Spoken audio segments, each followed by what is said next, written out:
I'm putting all my stuff in here.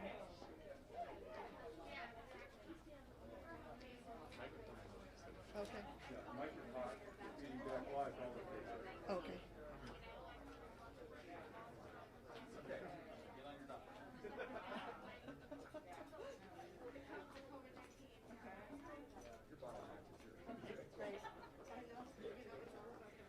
Okay. Okay, thanks everybody for coming. Welcome to Gage Elementary School. I'm Maureen McGee, Communications Director. I will introduce the speakers. We have Principal Kathy Burns, Superintendent Cindy Martin, Board President John Lee Evans, Board Vice President Richard Barrera, and then we have Chief Operations Officer Drew Rowland on hand to answer questions. So let me please introduce Kathy Burns, Principal of Gage Elementary School.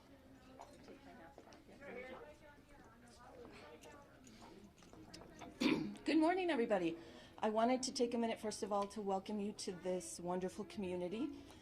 Those of you that may not be familiar with Gage, we have an amazing group of teachers and students and parents and support staff that welcomes you. So I also want to welcome our district leadership. It's so nice to have you on campus. During phase one that we've had so far, it's been so nice to see our students here, their smiling faces through their masks. And we look forward to our future phases. Thank you. Superintendent Martin, come on.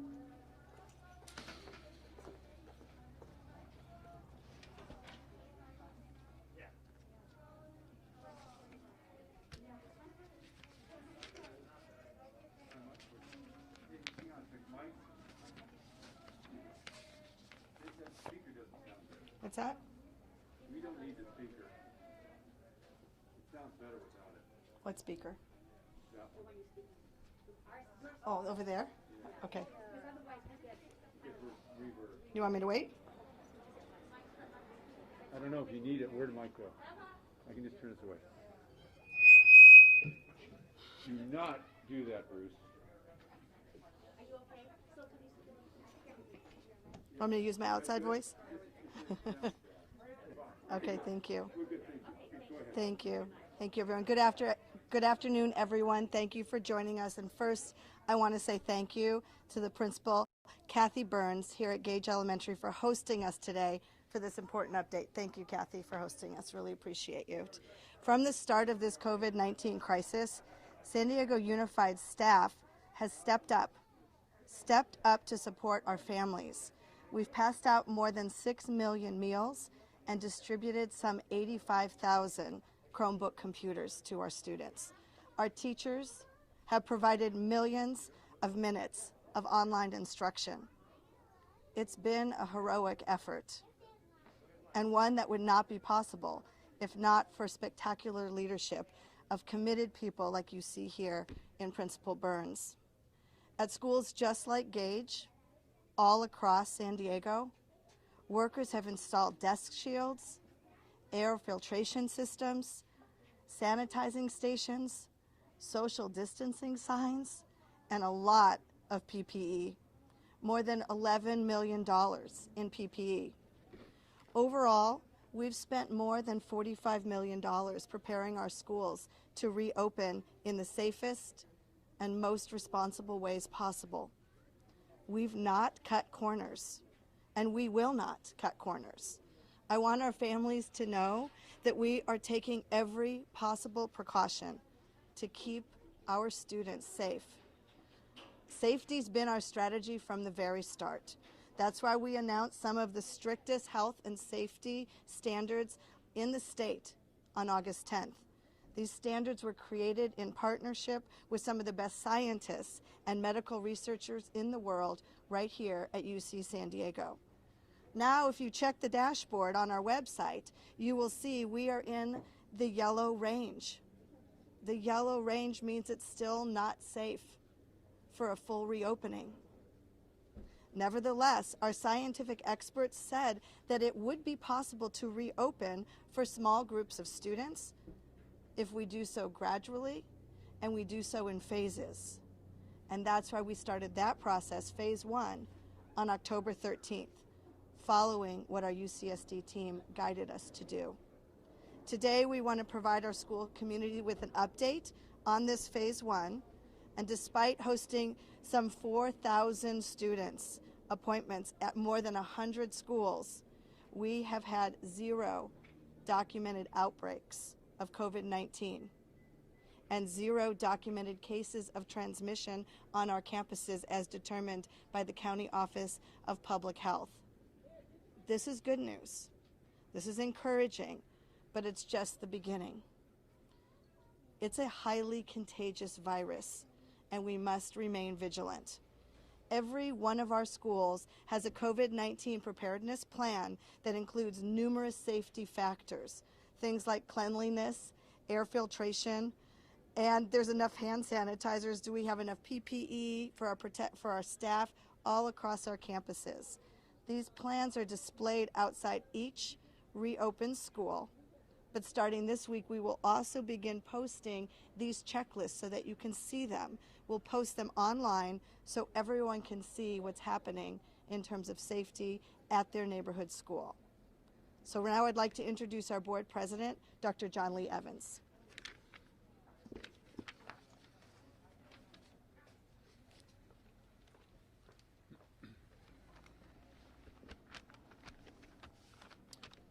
Thank you, Superintendent Martin. As you can see, we are in the early stages of the implementation of Phase 1. Phase 1 was developed while consulting with our scientific and public health experts at UCSD and with the full collaboration of our principals and teachers. We've been doing this with elementary students, and we plan on moving forward with middle and high school students and younger students in an expansion that we will work out again with our principals and teachers. The progression to Phase 2 is dependent on successfully implementing Phase 1. We look forward next week to what Superintendent Martin was talking about, is seeing regular reports on levels of participation as well as safety reports on the status of the virus in the schools. Last week we revealed information and details about the phases because we wanted our families to see the strong mitigation measures that we will take with our science-based approach in each phase to keep our students and our employees safe. And of course, everyone is asking, well, when is the next phase going to happen? Our current plan is to begin Phase 2 for elementary students after the winter break on January 4th, and middle and high school students on January 25th at the beginning of the 3rd academic quarter. Phase 2 will have our elementary students divided between AM and PM sessions to allow social distancing with fewer students in the classroom. Middle and high school students will attend 2 days in person to reduce the number of students in the classroom. But in both cases, families will have the option of distance learning if the students or family members are medically fragile. So what can throw this plan off track? There are 2 main factors. Number 1, lack of success of controlling the virus in Phase 1, which we do not believe will happen. Or 2, external conditions of the virus in the community. I would like to make an appeal to our community to assist us in reopening our schools. Personally, I do not believe that bars and restaurants should be open before our schools are open. Everyone needs to avoid large gatherings and follow all of the safe practices. We are teetering between the red and purple tiers in our county as we speak right now. But the mitigation measures that we have in place for Phase 1 allow us to remain open. We are not talking about the dates for Phases 3 and 4 because that's a full return to school and there's much more that needs to be done. We have many safety factors that we're considering, including full testing and tracing. So for further comments on this, I would like to turn the podium over to Richard Barrera, the Vice President of the School Board.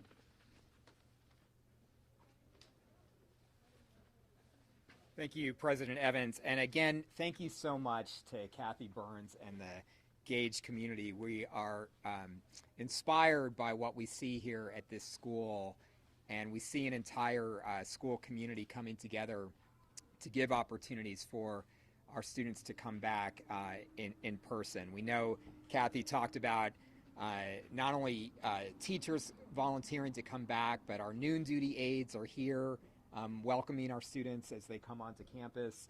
We've got our para-educators. Thank you to Drew Rowlands and the operations team for all of the mitigation factors that have been put in place here, including improved ventilation in the classrooms. So this is an example of the work that we have to do in all of our schools to be able to move on to phase 2. We're very concerned, as Dr. Evans just mentioned, about what's happening in the spread of our community in the spread of the virus in our community right now. We actually anticipate that San Diego County will move into the purple tier sometime in the next few weeks. We know that once the county moves into the purple tier, we can continue with our phase 1 approach, but what we cannot do is move then to phase 2 and the subsequent phases. And by the way, the same metric, the same key metric that the state uses to evaluate whether the county is in the purple tier is the number one metric that our UCSD team identified in early August, which is the number of cases per 100,000. We've already crossed the threshold that exceeds the recommended number that our UCSD experts recommended back in August. We don't see that we're moving in a better direction. We see that we're moving in a worse direction in this county. And so that is absolutely something that is going to need to start to move in the right direction in order for us to move to phase 2. What we also are committed to doing in this district is to go even beyond the recommendations of our UCSD panel, and that is to create a robust, regular testing program so that all adults and all students are who come onto our campuses are regularly tested for the coronavirus every 2 to 3 weeks. We believe that would be the most ambitious testing program of any large school district, any place in this country. But we are basing the need for that program on the advice, again, of some of our key UCSD partners who believe that if we can have a robust testing program in place, we can prevent upwards of 90% of the cases that would otherwise occur on campus. And that combined with the mitigation factors that we are already putting in place, the ventilation, the PPE, the cleaning of the classrooms, the keeping students in small groups, we would have tremendous confidence that it will be safe for students and adults to be here on our campuses. Building that confidence of our staff and of our parents and of our students is key to what we're trying to accomplish in phase 1. We've got work still to do in phase 1, but we're encouraged, what we've seen so far. But we have to be able to state with confidence to our community that when we move to phase 2, it will be safe for our students and our staff to be here on our campuses.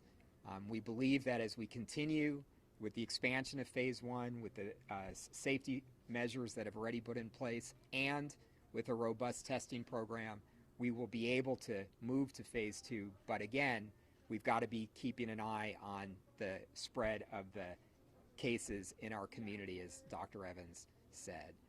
So again, I'd like to very much thank our principal, Kathy Burns, and the Gage community. We do have Drew Rollins, our Chief Operating Officer, here, who can answer questions about the safety mitigations that have been put into place. And I guess with that, we're open to questions. Yeah. Yes, we can open it up to one more statement. Oh, I'm sorry. Superintendent Martin. Excuse me. Thank you. Just finally, I would like to thank our community. I want to thank our community for their tremendous support during all of this, and especially Mayor Faulkner. He's been laser focused on helping us and supporting us to get COVID-19 testing access that we need to operate safely, and I appreciate that support. I also appreciate the support from UCSD Chancellor Pradeep Khosla. Chancellor Khosla has made some of the world's leading public health experts available to us to advise us on a safe reopening of our school. So I wanted to be sure I mentioned both of them and their tremendous support and the community at large. Thank you, Maureen. Okay, we can open up to a few questions. Rory? So, Richard or John, you said the end of, or the beginning, end of winter break. Yes. Okay. But there's a lot of ifs, it sounds like. If. Could you tell us how realistic you think the end of winter break is? Do you really think it's, I don't want to even say realistic, do you really think it's going to happen given all the ifs? Honestly, yes, this we believe. Sorry, John. My mask. This we believe is a realistic goal. There are a lot of things that we have to work out in terms of making the proper arrangements to do it. And as I said before, the external factor that we don't, and the school district, have control over is what is the spread of the virus in the community. If it's just too widespread in the community, then we're not going to be able to proceed to phase 2. But we do believe that we have the mitigation. If that does not happen, we do have the mitigation measures in place in phase 1 that we'll be able to continue on in phase 2 for the elementary and then the middle and the high school students. But Richard said, it looks like it could go into the purple tier. We have, situations in Vista where there seems to be more kids testing positive. So without your crystal ball, or maybe take out your crystal ball and tell me again, I know you have the mitigation in place, $45 million worth. That's great. But given what's going on right now, do you really think it could happen at the end of winter break? Yeah, I think it's very possible. And our whole thing, too, is to move ahead with this plan because we know that it's possible. We know that we can be stopped. But if we are not making this plan and then things turned out better than expected, then we would be caught flat-footed and not be able to move forward successfully. So we're moving ahead on the idea that we will be able to do it, but knowing that there are certain factors that could stop or delay it. Any other questions? Anybody else? Sure. Oh, go ahead. So I was asking the county just the other day, like how many, we've got a lot of school districts that have more kids on campus than San Diego Unified, and I was asking how many cases have there been where there have been more than 3 cases on a campus that would meet their definition of an outbreak.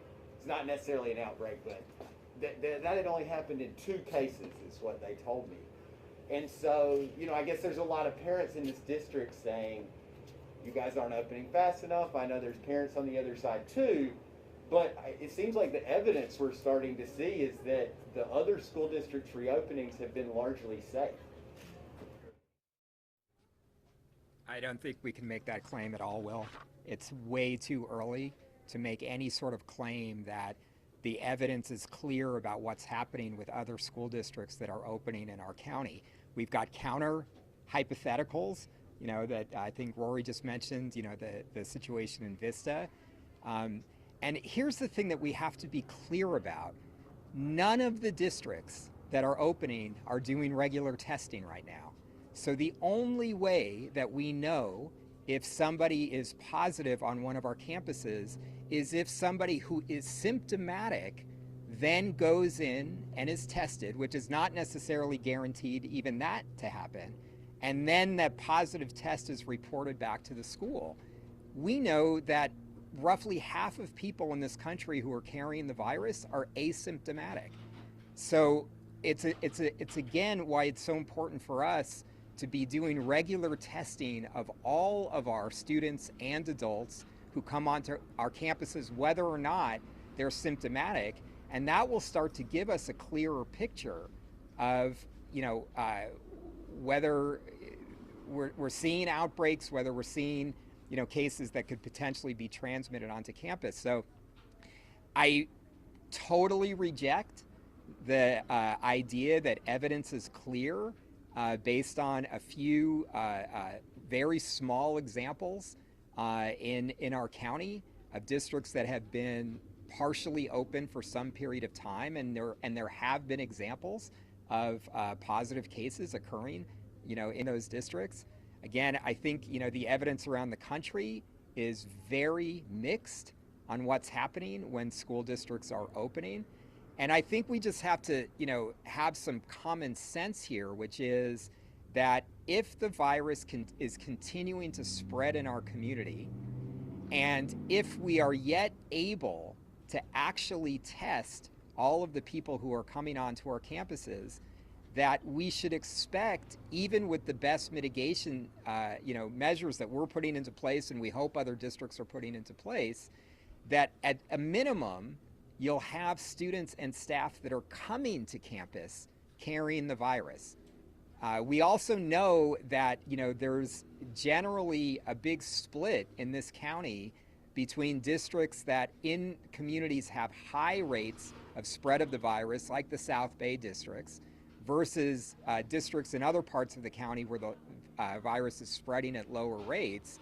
And that's a significant issue, because if we believe that it's more likely, given the spread of the virus, especially in certain communities, that people will be coming onto our campus with the virus, then we really have to know that we're going to be able to prevent that spread, once people come onto campus. I don't think there's a single district in this county, or frankly in this country, that can make the claim right now that they know that if somebody comes onto one of their campuses with the virus, that they are able to prevent the spread, because we don't have the testing that allows us to make that claim. So developing that testing program in addition to all of the other mitigation measures is something that we feel is critical to be able to, with confidence, say that people will be safe on our campuses. Is there any amount of positive cases that's acceptable? Because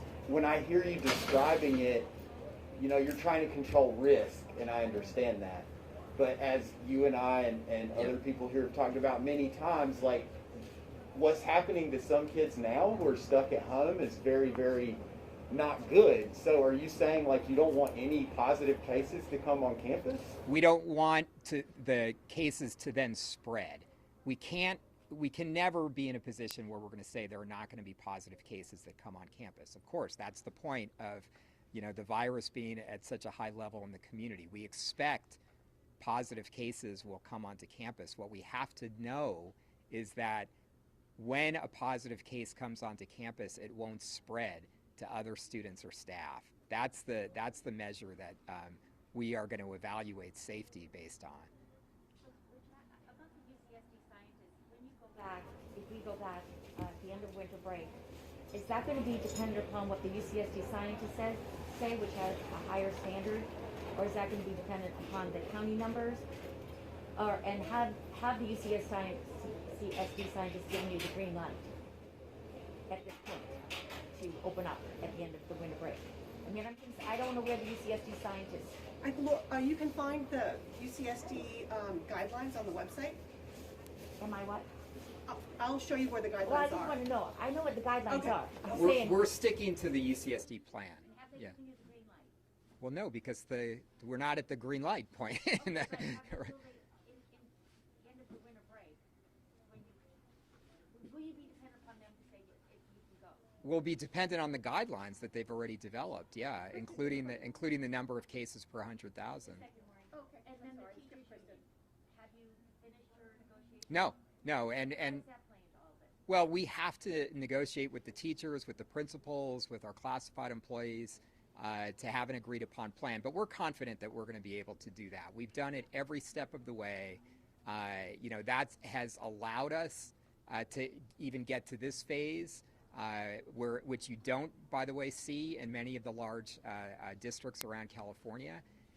It's what's gotten us really double the time of direct learning online as compared to other large urban districts. So we're confident that we will work through what we need to negotiate with all of our employees. And it's important that we do that because the employees are bringing a perspective that is critical. And we need to have confidence in our employees that when they come onto campus, it's going to be safe. And we need to build that confidence among our parents. I didn't mean to cut you off, Rory, but I did skip Kristen. She hasn't had a chance to ask a question Oh yet. yeah, Kristen. sorry, I just wanted to clarify, so what specifically would prevent phase 2 from happening at the scheduled date? Is it moving to the purple tier, or is that basically what it is? If we're in the purple tier, we will not be able to move to phase 2. Okay. And if the UCSD scientists say it's not time, you can't move. Yeah, the metrics are very similar. that in the UCSD report and what the county. Because are you good, Kristen? Yeah, we have a question behind you. Okay. Oh, it's a clarification question, Richard. The testing program you mentioned, you have confidence that we'll be ready to go by the target date of phase 2, with or without extra funding? Well, no, we will need extra funding to keep that program going, through the year, and that's absolutely, clear. So it goes back to the point that we've been making over and over again, that we need to get the next federal stimulus package.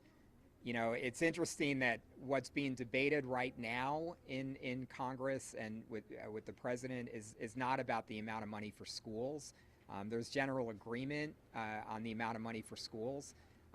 And so whether or not a stimulus happens before the election or happens after the election, we think that when the stimulus is passed, and we think there's a very good chance it will be, that there will be certainly the resources there to keep our testing program going. The goal is to have that testing program you mentioned ready to go by that January date. Yes.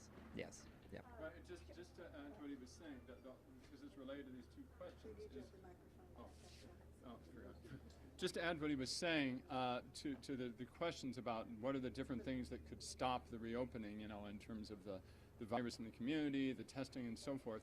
We are moving ahead with the plans to do that with the confidence that we will be able to work out the agreements with the unions in terms of what are the working conditions, because that's important. There are issues about workload when you're doing different types of things. And also in terms of the testing, we're going to go ahead and, just like we said at the beginning, we're going to go ahead and get the testing set up and begin doing it. How long we can sustain that is going to depend on the stimulus money. And obviously the stimulus money is not there right now. It might not be there until there's a new administration, but we're going to need it at some point to be able to do it throughout the year. But we're not stopping our planning with moving forward based on the idea that one of these things might stop us. Yeah, just to clarify, the district will expand phase 1 to middle and high school students, even if the county enters purple? We can go ahead. We are within the guidelines in terms of having this limited participation in elementary school and middle and high school, even when we are in the purple tier. Was there a date set for that?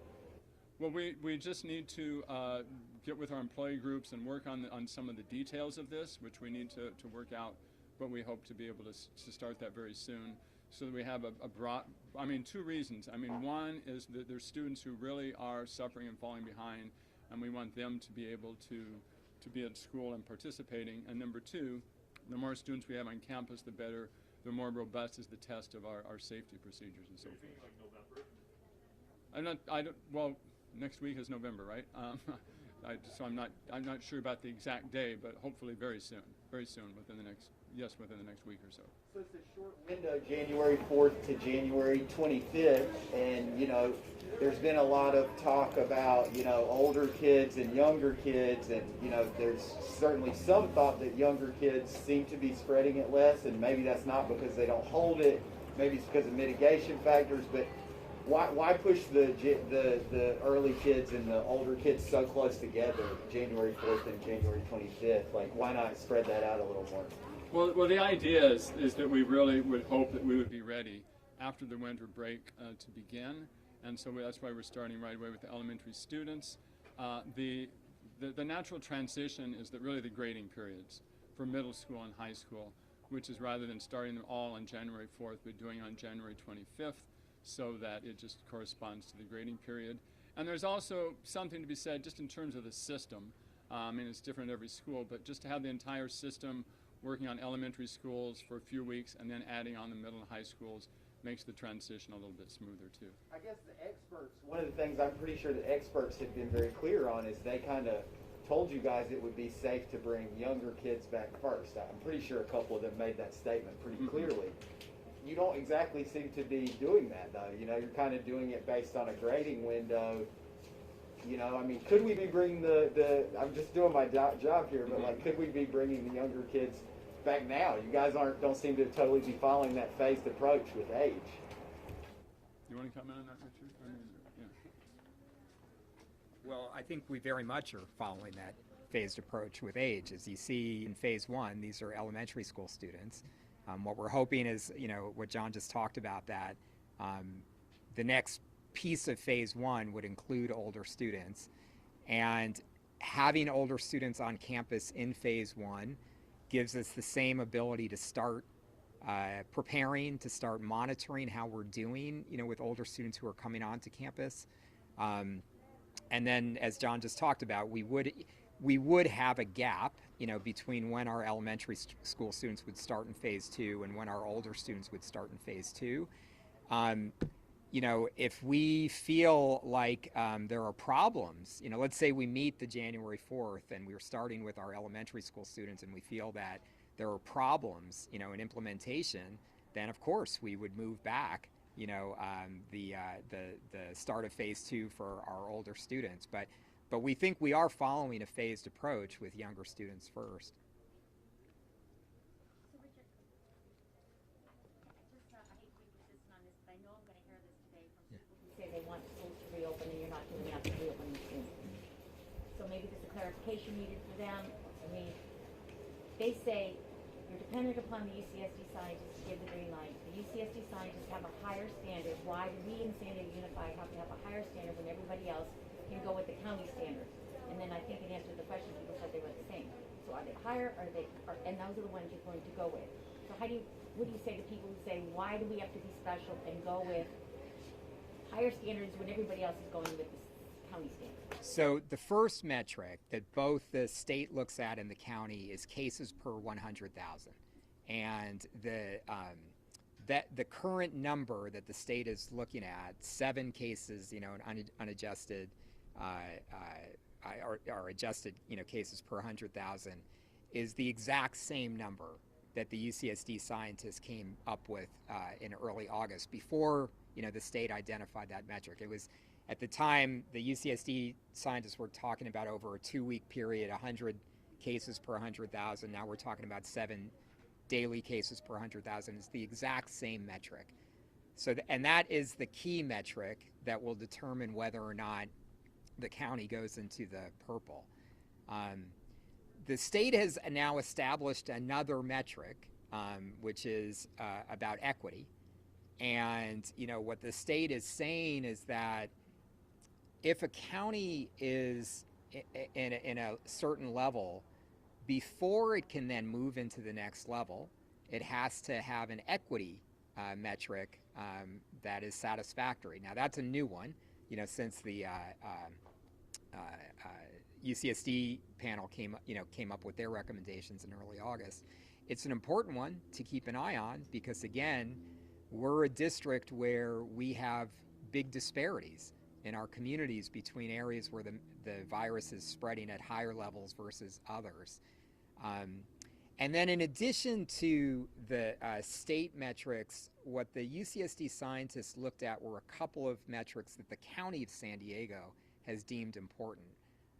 One of which is, when there is a positive case reported, are we following up and within 24 hours doing investigation and contact tracing? And the county metric was that in 70% of the cases, we should be following up within 24 hours with investigation and contact tracing. The UCSD panel said that is also an important metric that we should be using as a school system, because again, even if we develop our expanded testing program that we intend to do, we're dependent on county investigators and contact tracers to be able to quickly follow up with those cases. So that's another metric that we're using. And then there's the metric of community outbreaks. And we've had this discussion about the importance of community outbreaks. And I would say that right now, the numbers in terms of, the metric that was established is no more than 7 community outbreaks over a 7-day period. And unfortunately, we're nowhere close to meeting that metric in San Diego County. I think the last number I saw was 26. We've had weeks that we've gone above 30. I think we've had a week that we got to 40. It would be one thing if we were getting really close, to that 7 in 7 days, and we didn't, want to say that that's the only thing that would hold us up. But when we're nowhere near that number, when we're over 3 times, 4 times that number, it again indicates that the direction that we're going right now in San Diego County is not a positive one. And so that would be the other metric that the UCSD team is looking at beyond where the state is looking. People who say, why are we following UCSD standards when they're higher than the county standards? What do you say? You say They're basically the same, is the first thing that I would say. And the second thing that I would say is the reason we went to the UCSD team in the first place is we wanted local scientific experts to guide us on what would be the safe standards to reopen schools during a time when, quite frankly, from the state of California, whether it was the Department of Public Health or the Department of Public Education, Department of Education, the guidance coming from the federal, CDC, the guidance coming from other areas was extremely inconsistent and unclear. And so we went to the UCSD team, Superintendent Martin went to Chancellor Khosla and said, we need something clear that we can actually work with. And that's what resulted in the UCSD team coming together. And so we feel that the UCSD plan is, again, almost exactly the same numbers that the state is using to evaluate the county, but it's a solid plan, and we'll stick with it. And we'll stay in communication with the UCSD folks, and if they feel like there's things that, based on the, evolution of what's happened over the past few months, we should change, we're certainly going to pay attention to that. But we want to be guided by the best science available to us, and the fact that we have world-class scientists here in our own community is extremely helpful. Well, we can take follow-up questions now on a one-on-one basis, so I can help. Mike and I can help. Pardon me? Oh, you're in the pool. Okay. Yeah, just really quickly. One more then, sure. What's the cases per 100,000 today, Richard? Do you know? I haven't looked, because I know we were looking for the Tuesday update today, right? Yeah, we haven't heard yet. We know that it's been about 7 or inching above 7. Right. They still haven't moved this into the place where it counts as purple. Not yet, but what we're assuming is that it could happen, within the next couple of weeks. Yeah. I was going to say, there's going to be a rally today outside the district with the reopened San Diego schools, and they're going to say, I believe this is a smoke screen. Hey, we have a plan, but we really are not going to implement it. And given the fact that we've got to have a teachers union contract, which you say you can do, and you have to have money from the federal government to get the testing, which you say you can do. We have to have COVID cases going down. Obviously, you say we mitigated that as much as we possibly can. They're saying this isn't going to happen. They're saying this is just a smoke screen to pacify people. Oh, we have a plan, but it really doesn't mean it's not meaningful. Yeah, I don't think anybody that is saying reopen now is going to be thrilled, with the fact that we're saying it's going to be after winter break. But all we can do is we understand how frustrating this is for all parents.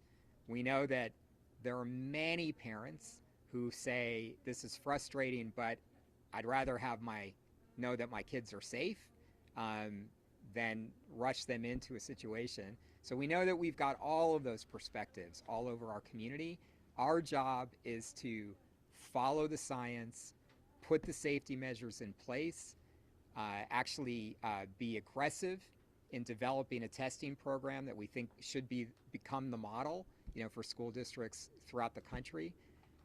Our job is to get our schools to be at the point that we can confidently say it's safe to come onto campus for students and adults, and that's what we'll keep working on.